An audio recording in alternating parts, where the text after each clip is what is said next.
ជំរាបសួរបងប្អូនកសិករទាំងអស់គ្នាថ្ងៃនេះធ្វើដំណើរមករៀងវែងឆ្ងាយបន្តិចឥឡូវជួបពូជភូភិចវាធម្មតាខ្ញុំបងប្អូនតែជួបទូទៅមែនទេណានេះវាខុសគ្នាពីសន្តានដីដីនេះវាមិនគួរណាបើដាំយ៉ងកៅអីខ្ញុំថាមិនកើតទេ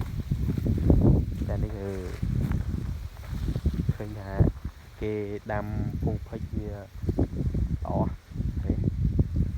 អមែនតើភូភិចគេដាំដីគ្រួសយ៉ែបងដីគ្រួសហ្នឹងដីគ្រួសថ្មណាឃើញថាគេដាំល្អភូភិចល្អមែនតើឃើញទៅគេដាំរហូតចឹងតែវាឆ្ងាយដែរណា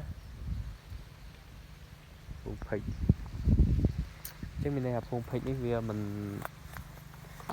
សូវជារើសដីហ្មងទេបងភូភិចមើលដីសំដីថ្ម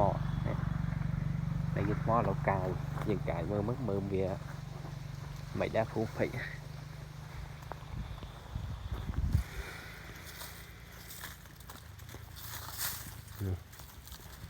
លេតដល់ថ្ម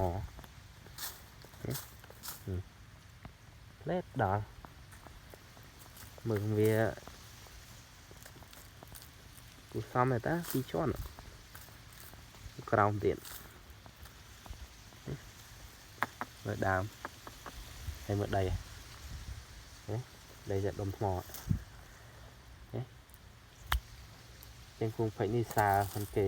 ដាំបានល្អហ្នឹងគេភូភិចគេនេះគួរសមបងប្អូនភូភិចនេះ